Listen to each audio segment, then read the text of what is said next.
they've messed up on that front grille, headlamps, and the rear diffuser area is all a bit cluttered, all a bit angular, contemporary carbon.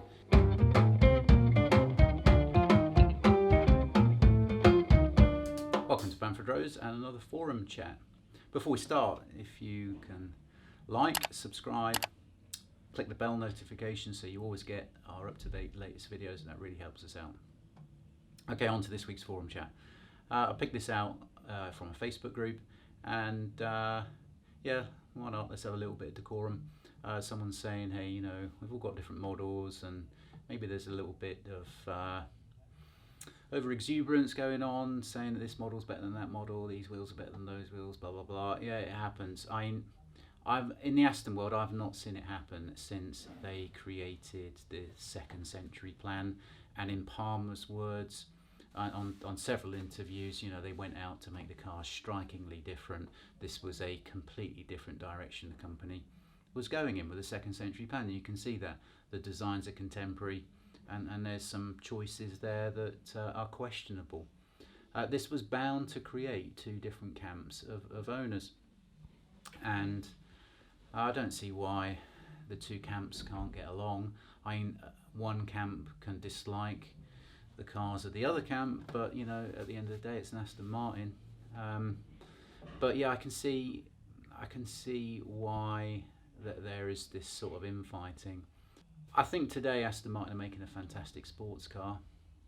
Whether they're making an Aston Martin or not is another question, but they've decided to make an Aston Martin in the direction they wanted to take the company in.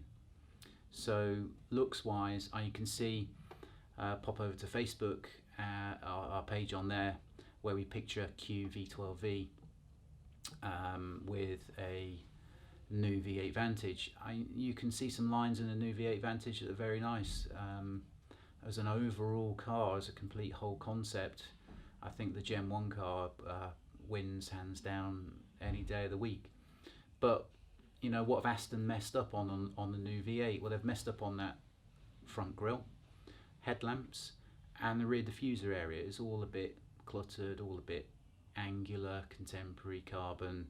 And whilst they've made a great sports car, what they've lost is classic and understated, and first and foremost, classic and understated is Aston Martin. So, you know, for the engine, you know, I'm an engines man, as most people know, and I haven't really got a problem with the Mercedes engine in the Aston. I've got a slight problem with it in that they've copied and pasted from AMG, and going into an Aston Martin, if they are going to copy paste, they need to copy paste at a better spec, a better level. The Aston engine from Merc is inferior to the Merc. This isn't right. So that's the only sort of beef that I've got with the Merc engine. And I've seen this comment made quite a few times. If Aston Martin haven't got their own powertrain, or maybe it's not the best sports car in the world, then the ownership can forgive that, because it was the best looking car in the world. What the ownership can't forgive, if it's not the best looking car in the world, and they've lost classic and understated. DBX, you know, it just looks a bit vanilla to me. It doesn't look anything special.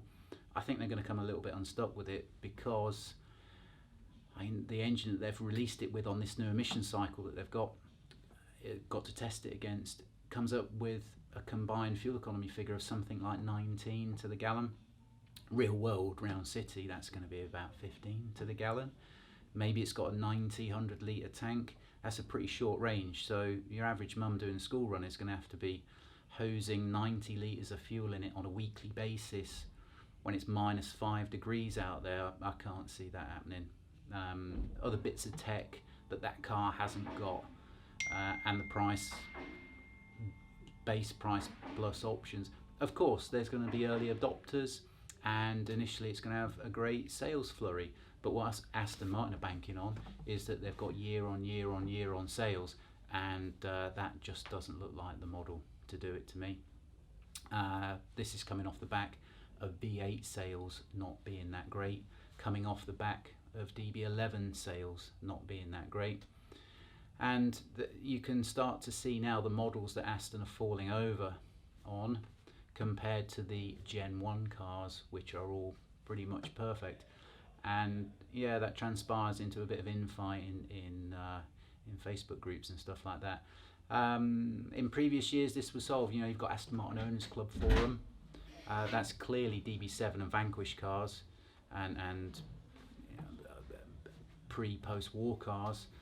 And if that forum was absolutely full of DB9, V8, Gaydon era cars, there's bound to be some crosswords had there. So, you know, maybe it's time that there are some distinct forum areas for these cars, because in terms of the demographic, they probably don't mix, and that's why you've got some infighting on forums.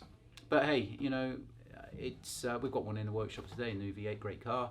It's a great car. It's just missing some Aston core traits, and those are pretty important.